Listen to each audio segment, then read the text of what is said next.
एक बार जब एक किसान अपने खेतों को जोतने के लिए हल का प्रयोग कर रहा था तो एक स्थान पर उसका हल अटक गया और बार बार कई कोशिशों के बावजूद वह हल किसी पत्थर से टकराता रहा और अधिक प्रयत्न करने पर वहां से खून की धारा बहने लगी, पर पत्थर टस से मस ना हुआ। यह देखकर किसान थोड़ा अचंभित हुआ, लेकिन उसने अपनी कोशिश जारी रखी और ज्यादा प्रयत्न करने पर उस पत्थर में से दूध की धारा बहने लगी। यह दृश्य देखकर किसान और ज्यादा आश्चर्यचकित हो उठा और उसने सभी गांव वालों को एकत्रित किया।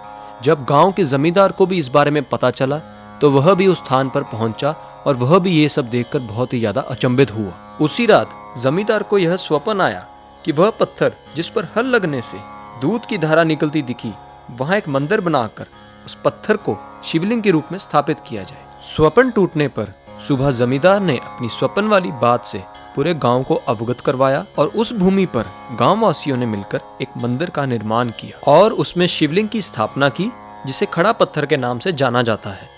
तो इस समय आप दर्शन कर रहे हैं भगवान खड़ा पत्थर के, जिनके बारे में मैंने अभी आपको बात बताया था।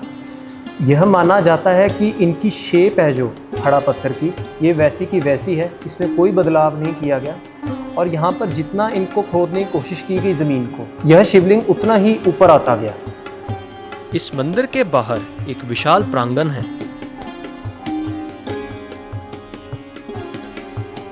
एक हवन कुंड है।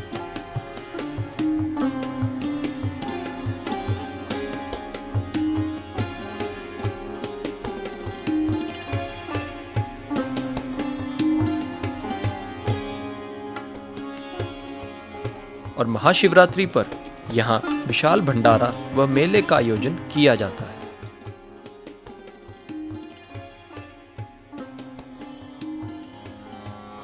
तो इस समय हमारे साथ मौजूद हैं खड़ा पत्थर के मेन पंडित जी।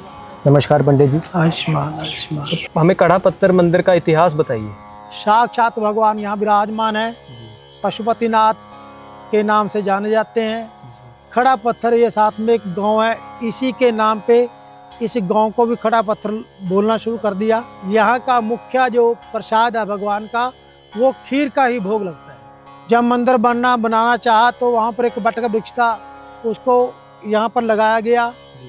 ये हमारे बुजुर्ग बताते हैं कि ये जो बट का वृक्ष है उस टाइम से ऐसे ही हरा भरा है और आज भी आप देख रहे हैं कि भगवान के चरणों में यहाँ स्थापित है।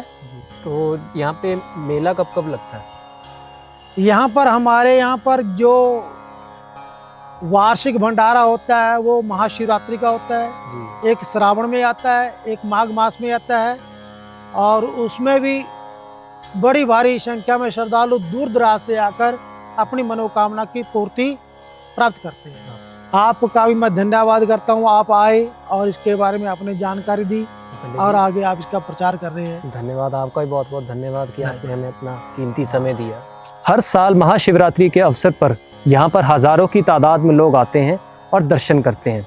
आप भी यहाँ पर ज़रूर आइए और भोलेनाथ के दर्शन कीजिए।